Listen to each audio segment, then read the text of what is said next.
video, I am going to explain about the isolated footing. So after designing our structure, we need to go for the foundation design.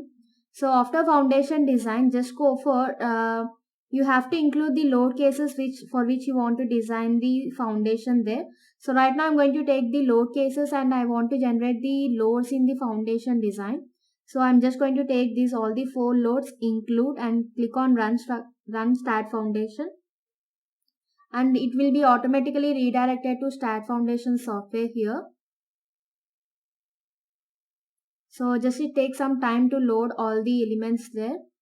You can see that processing is going on here. So yeah, after opening of start foundation, we need to define the load generations here. So click on these load factors, and here we are going to have the load combination. If you are opening a new start foundation, you have to create from the scratch, like we have to create the nodes and etc. But right now we are coming from start pro to start foundation. After analysis of the building, whatever the loads are coming there, according to that the foundation design will be done. And here there are 4 types of foundations we can design in start foundation, that is isolated, pile cap, combine and mat foundation. So in this video I am going to discuss about the isolated footing. So you have to go for generate load combination under loads and factors category. So click on generate load combination, and under load combination table you have to select Indian here, and you have to click on generate load combination, and similarly generate load combination for ultimate loads. So click on this, and you can see that all the load combinations has been generated at right side. And if you want to define any pedestal for for your columns, then you can go for foundation plan, and you are going to have the column dimensions here, and you can simply activate the pedestal, and you have to define the required pedestal sizes there. So right now I'm not going to define any pedestal here. So after generating the load combination, just click on job setup, create a new job, and define any name for the job here. So suppose isolated here, and job type is isolated by default, and design code we need to change it for Indian code, and the default unit will be automatically changed there. And support assignment, so you have to select whether you want to assign this footing for all the types of columns or all the types of supports here, or if you want to assign for particular set of supports, you can just select them and you can go for assign to selected support. Okay, so let us assign for all support here.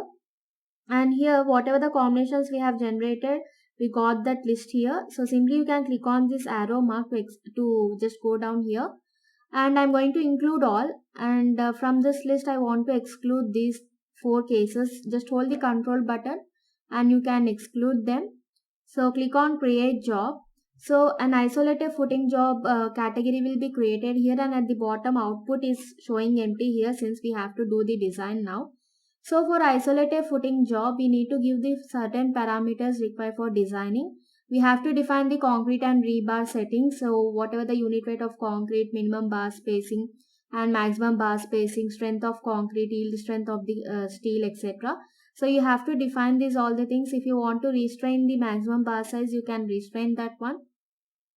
And you have to give the cover and soil. So after the soil test, whatever the parameters we are going to get for the soil, we can give there. For example, I'm going to take soil bearing capacity as something around 300 kilonewton per meter, and whether it is a drained condition or undrained condition, you have to set it here. And after setting that, you can go for footing geometry. So what we need to say, I mean, like what type of footing we are going to create. Of course we are creating an isolated footing, so whether it is a uniform thickness or sloped type of isolated footing. And design type, whether it is to calculate the dimension, or you will be setting the dimension and you want to check whether it will be pass or fail, or you want to fix the width and you want to start foundation to calculate the length, you can give the fixed width. Similar way vice versa for length also. Okay, so let us go for calculate dimension. I want start foundation to calculate the dimension for the given structure.